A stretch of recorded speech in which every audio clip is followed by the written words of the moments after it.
emailnya ini minta dibaca buku-bukunya. Bismillahirrahmanirrahim.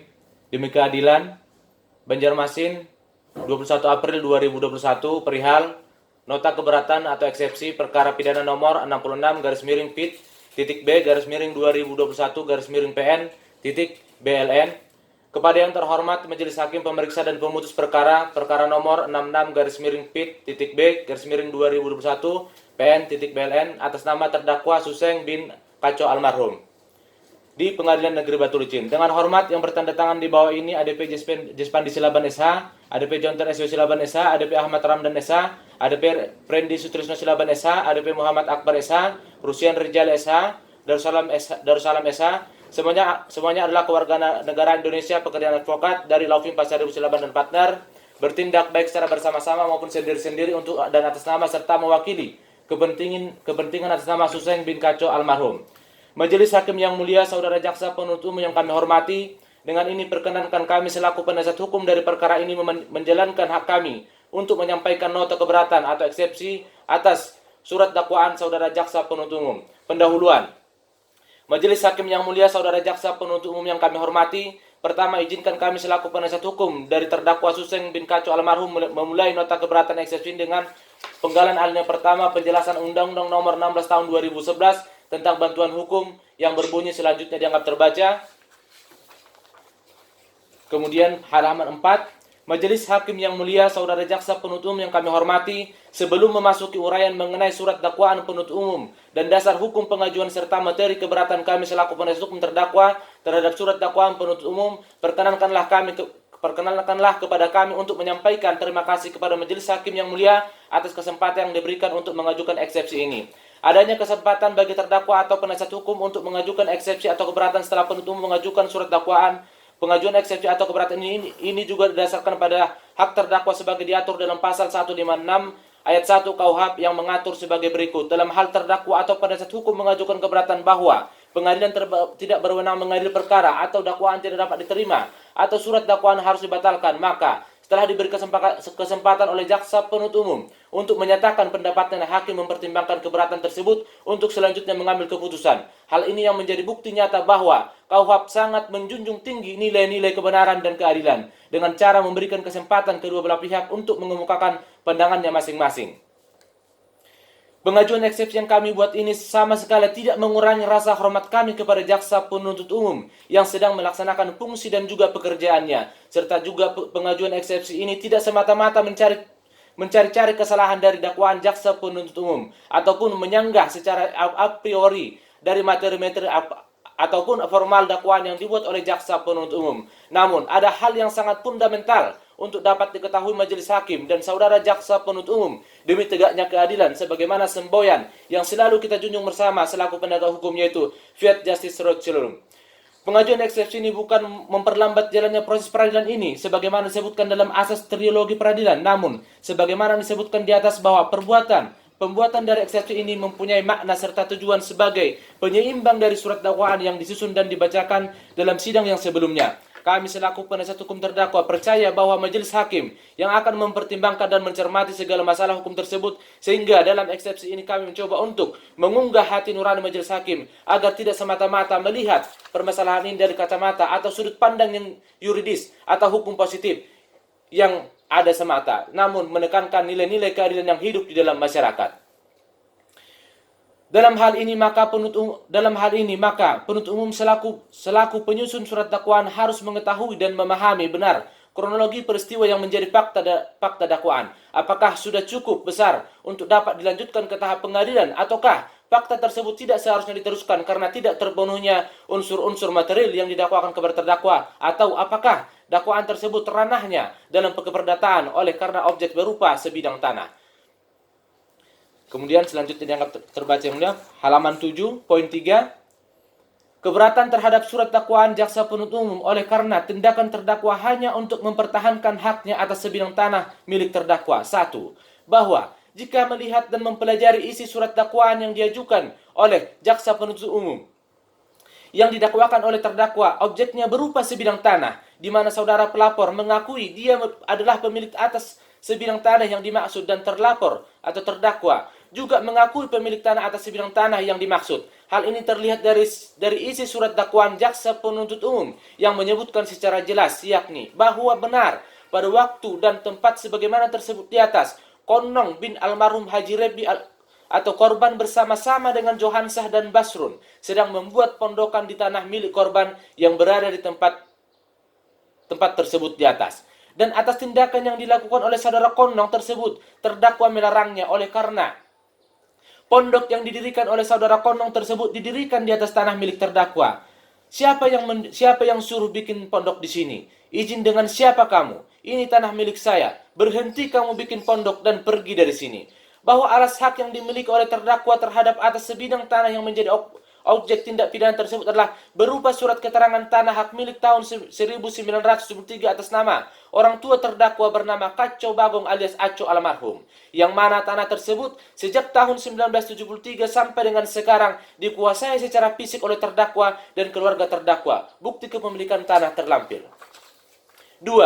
Bahwa sesuai dengan surat edaran Kejaksaan Agung Republik Indonesia nomor B garis mendatar 230 garis miring EJP garis miring 01 garis miring 2013 tanggal 22 Januari 2003 perihal penanganan perkara tindak pidana umum yang objeknya berupa tanah pada angka 3 sangat jelas disebutkan bahwa jika sekiranya kasus yang objeknya berupa tanah, di mana status hukum kepemilikan tanah berdasarkan alas hak yang dimiliki, jelas, kuat, dan sah menurut ketentuan undang-undang, maka jika ada pihak yang melanggarnya misalnya berupa penyerobotan tanah, maka kasus tersebut dapat dipidanakan. Namun sebaliknya, jika sekiranya kasus yang objeknya berupa tanah yang belum jelas status hukum kepemilikannya sehingga objek sengketa perdata, demikian juga sengketa dalam transaksi jual beli tanah di mana status hukum kepemilikan tanah dimiliki oleh penjual, terjadi sengketa dalam transaksi jual beli tanah yang bersangkutan, maka kasus tersebut berada dalam ranah perdata dan merupakan perkara perdata murni sehingga tidak selayaknya dipaksakan untuk digiring untuk ke ranah tindak pidana umum. Dengan demikian, berdasarkan surat edaran Jaksa Agung tersebut, tindakan yang dilakukan oleh terdakwa murni masalah keperdataan oleh terdakwa hanya ingin mempertahankan haknya atas sebidang tanah tersebut, sehingga penyidik kepolisian dan jaksa penuntut umum dalam perkara ini terkesan sangat memaksakan mengiring tindakan terdakwa tersebut masuk ke ranah pidana umum. Maka oleh karena itu, surat dakwaan yang diajukan oleh jaksa penuntut umum haruslah ditolak atau setidak-tidaknya tidak dapat diterima. Poin ketiga, bahwa telah terang dan nyata perkara aku mengenai objek sebidang tanah. Dengan demikian, ketentuan mengenai hal tersebut telah diatur dalam peraturan Mahkamah Agung. Selanjutnya dianggap terbaca. Poin 4. Bahwa kemudian semakin terang benderang perkara aku merupakan perkara perdata, yaitu mengenai objek sebidang tanah. Hal ini sesuai dengan hasil mediasi yang dilakukan di kantor kepolisian sektor Batulicin tertanggal 16 Desember 2020 dan di kantor Kejaksaan Negeri Batulicin pada hari Kamis tanggal 4 Maret 2021, yang pada pokoknya pelapor atau dalam perkara ini disebut sebagai korban, yaitu Konong, melalui kuasa hukumnya dan saudara Johansah menyatakan bersedia mencabut laporan dengan syarat terdakwa harus menyerahkan objek sebidang tanah dengan luasan kurang lebih 1,5 hektar. Bukti terlampir. Dengan demikian, kami mohon kepada majelis hakim yang mulia agar mempertimbangkan perkara ini secara objektif.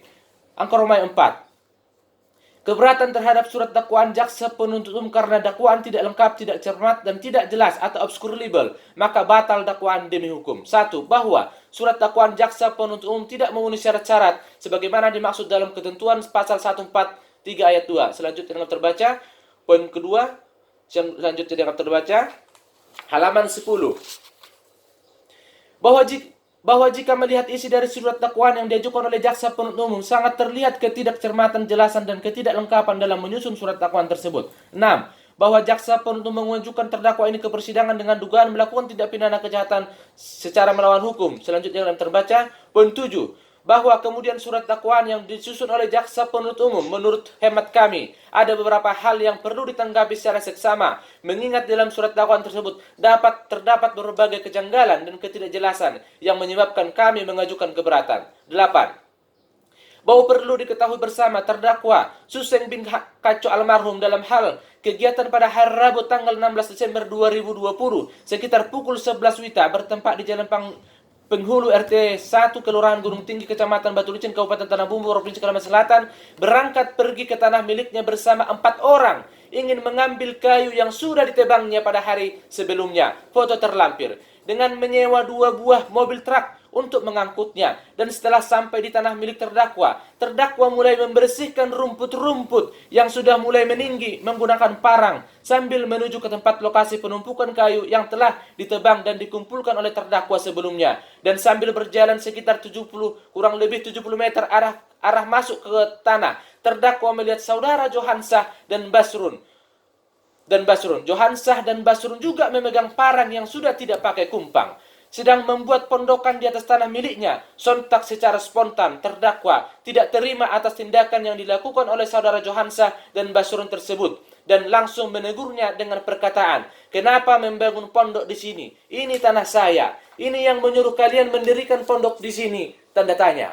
Seketika itu saudara Johansah menjawab, "Kami membangun pondok di sini atas perintah saudara Konong," yang mana posisi saudara Konong pada waktu itu sangat jauh dengan terdakwa dan jarak terdakwa dengan saudara Johansah sekitar kurang lebih 10 meter. Dengan demikian terlihat secara jelas dan terang tidak ada niat terdakwa untuk mengancam atau melakukan kekerasan kepada Konong karena terdakwa hanya berinteraksi atau berbicara dengan saudara Johansah. Hal ini sesuai dengan surat dakwaan jaksa penuntut umum. 9.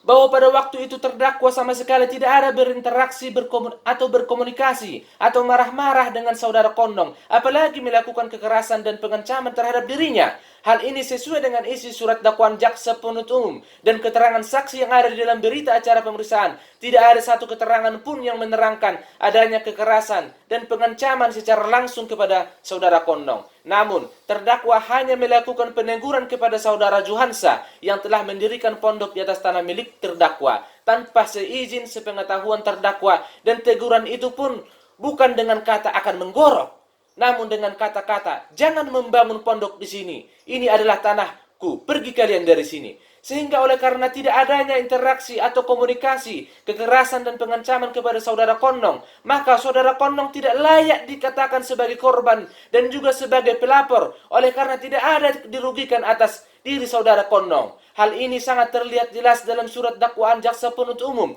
bahwa interaksi atau percakapan yang ada hanya antara terdakwa dengan saudara Johansah. Oleh karena yang dapat dikatakan adanya unsur kekerasan dan ancaman itu harus ditujukan atau diterima langsung oleh yang merasa adanya kekerasan atau ancaman kekerasan. Jika hal demikian dibenarkan dalam perkara ini, maka akan merusak norma hukum yang ada karena legal standing atau kedudukan hukum pelapor dalam perkara ini tidak terpenuhi. Maka dengan demikian, oleh karena tidak adanya kekerasan atau ancaman kekerasan dari terdakwa, maka dakwaan jaksa penuntut umum layak dikatakan tidak lengkap, cermat, tidak jelas, atau obskur liber, maka harus ditolak. Dilanjutkan rekan saya yang mulia. Ini Ya, 10. saya lanjutkan yang mulia. 10. Bahwa pada saat terdakwa diperiksa di Kepolisian Sektor Batu Licin pada tanggal 17 Desember 2020 berdasarkan laporan LP-28-12 Romawi-2020 Kalsel Reserse Tanbu Sektor Batu Licin. Baca ini atas nama siapa ini? Ahmad Ramdan yang mulia. Ahmad Ramdan. Ahmad Ramdan. Oh, yang dulu kita butuh pemeriksaan. Nantilah dilengkapi syarat-syaratnya. Ya, Siap yang mulia. lanjut. Saya lanjutkan yang mulia. Yang mana pelapor atas nama Konong, yang mana penyidik memanggil terdakwa dengan cara menelpon terdakwa untuk datang ke Polsek Batu Licin untuk dimintai keterangan atas laporan Konong, dan pada saat itu terdakwa datang ke Polsek dan diminta keterangan terkait laporan Konong, dan pada hari itu juga saudara terdakwa dijadikan tersangka oleh pihak Kepolisian Sektor Batu Licin. 11. Bahwa di dalam berita acara pemeriksaan terdakwa ada sekitar 25 pertanyaan yang ditanyakan kepada terdakwa, dan di dalam berita acara pemeriksaan tersebut ada tanda tangan terdakwa, padahal terdakwa sendiri tidak bisa membaca, yang mana terdakwa tidak pernah lulus sekolah. Dan menjadi pertanyaan, apakah berita acara pemeriksaan yang dilakukan penyidik yang berisi 25 pertanyaan tersebut dibaca oleh terdakwa sebelum ditandatangani, dan memang betul pada saat terdakwa menandatangani berita acara pemeriksaan tersebut, terdakwa tidak membaca berita acara pemeriksaan tersebut. ataupun pihak penyidik tidak membacakan berita acara pemeriksaan tersebut dan BAP tersebut ditandatangani oleh terdakwa di dalam tahanan sel Polsek Batu Licin. 12. Bahwa dengan demikian berdasarkan uraian di atas maka surat dakwaan yang diajukan oleh jaksa penuntut umum tidak cermat, tidak jelas dan tidak lengkap. Oleh karena jaksa penuntut umum tidak menjelaskan secara cermat, jelas dan lengkap terkait dengan perbuatan atau tindakan terdakwa yang melawan hukum, sehingga terdakwa didakwa melakukan tindak pidana mengingat peran terdakwa dalam kegiatan tersebut hanya ingin mengambil kayu yang sudah ditebang. Dan terdakwa bukan hanya hari itu saja datang ke lokasi tanah, namun setiap 2 kali dalam 1 minggu terdakwa datang ke lokasi tanah untuk membersihkan lokasi tanah. Foto terlampir. Dengan demikian surat dakwaan yang diajukan oleh jaksa penuntut umum adalah batal demi hukum. 13. Dalam surat dakwaan jaksa penuntut umum tersebut telah terjadi kekaburan tentang tindak pidana yang didakwakan terhadap terdakwa karena jaksa penuntut umum dalam surat dakwaannya tidak menguraikan secara cermat, jelas dan lengkap mengenai tindak pidana yang didakwakan, sebab hampir seluruhnya hanya berupa kutipan rumusan delik tanpa diuraikan tentang perbuatan material. Apa yang dilakukan oleh terdakwa sebagai perwujudan unsur-unsur delik yang bersangkutan. Dalam teori pidana, sebuah tindak pidana dibangun atas 2 unsur penting, yaitu unsur objektif, yaitu actus reus, perbuatan yang melanggar undang-undang pidana, dan unsur subjektifnya yaitu mens rea, sikap batin pelaku ketika melakukan tindak pidana. Jika dipahami lebih mendalam isi dakwaan jaksa penuntut umum, tidak terlihat sedikit pun niat dari terdakwa. 14. Bahwa perlu diketahui bahwa terdakwa tidak pernah berinteraksi dengan Konong bin almarhum Haji Rebi. Hal ini sesuai dengan isi surat dakwaan jaksa penuntut umum. Dan yang menjadi pertanyaan besar adalah ancaman seperti apa dan kekerasan seperti apa yang dilakukan oleh terdakwa kepada Konong. Dengan demikian, berdasarkan hal tersebut sangat sulit bagi kami memahami logika hukumnya, karena bagaimana mungkin orang yang tidak saling berinteraksi bisa melakukan tindak pidana sebagaimana isi dari dakwaan. Dengan demikian, surat dakwaan tidak cermat, tidak jelas dan tidak lengkap. Bahwa menurut pedoman pembuatan surat dakwaan terbitan Kejaksaan Agung Republik Indonesia tahun 1985, halaman 14-16, bahwa dimaksud dengan surat dakwaan kami anggap terbaca. 5 Romawi, kesimpulan dan permohonan. Berdasarkan berbagai fakta yang telah kami uraikan di atas, maka kami penasihat hukum terdakwa Suseng bin Koco almarhum menyimpulkan bahwa eksepsi penasihat hukum terdakwa adalah permohonan berdasarkan fakta dan kebenaran, dan kami sebagai penasihat hukum terdakwa memohon kepada majelis hakim memberikan putusan yang amarnya berbunyi: 1. Menyatakan eksepsi dari penasihat hukum terdakwa dapat diterima. 2. Menyatakan surat dakwaan jaksa penuntut umum nomor register perkara PDM 11-0.3.2.1-EOH.2 EOH-03-2021 sebagai dakwaan yang dinyatakan batal demi hukum atau harus dibatalkan atau setidak-tidaknya tidak dapat diterima. 3. Menyatakan perkara akuo tidak diperiksa lebih lanjut. 4. Mengembalikan berkas perkara kepada penuntut umum dari Kejaksaan Negeri Batu Licin. 5. Menetapkan perkara atas nama terdakwa Suseng bin Koco almarhum dicoret dari register pidana perkara pidana. 6. Memerintahkan agar terdakwa dibebaskan dari tahanan. 7. Memulihkan hak terdakwa dalam kedudukan harkat dan martabatnya. Dan 8. Membebankan biaya perkara kepada negara. Di akhir dari nota keberatan ini, perkenankanlah kami mengutip definisi keadilan tertua yang dirumuskan oleh para ahli hukum zaman Romawi yang berbunyi: Justitia in et eto volon jus san constituere, yang artinya keadilan adalah kemauan yang tetap dan kekal untuk memberikan kepada setiap orang apa yang semestinya. Selanjutnya Profesor Mr. Wirjono Projokoro, seorang ahli hukum, berpesan sebagai berikut. Sebelum memutuskan perkara, sebuah berwawancara dahulu dengan hati nuraninya. Kami yakin dan percaya bahwa majelis hakim yang mulia akan menjatuhkan putusan yang adil dan benar berdasarkan keyakinan. Akhirnya kami serahkan nasib terdakwa Suseng bin Koco almarhum kepada majelis hakim yang mulia, karena hanya majelis hakimlah yang dapat menentukan dengan bunyi ketukan palu. Mudah-mudahan ketukan palu tersebut memberikan pertanggungjawaban yang benar demi keadilan berdasarkan ketuhanan yang Maha Esa. Demikianlah nota keberatan dan eksepsi ini kami bacakan pada persidangan hari ini. Atas perhatian dan pertimbangan majelis hakim diucapkan terima kasih. Hormat kami penasihat hukum terdakwa Advokat Jaspandi Silaban dan rekan. Terima kasih majelis hakim yang mulia. Kopinya dikirim ya. Siap. Sudah dikirim yang mulia. Jadi sidang hari ini juga kita buka lagi pada hari Rabu tanggal 28 April 2020 dengan agenda tanggapan atas keberatan dari penasihat begitu ya terdakwa sidang yang kita lanjutkan lagi minggu depan masih tanggapan dari sidang di minggu depan masih sidang online ya dari penasihat hukum masih dari sana ya. Online masih yang mulia. Pokoknya dari pagi sudah standby ya. Siap yang mulia.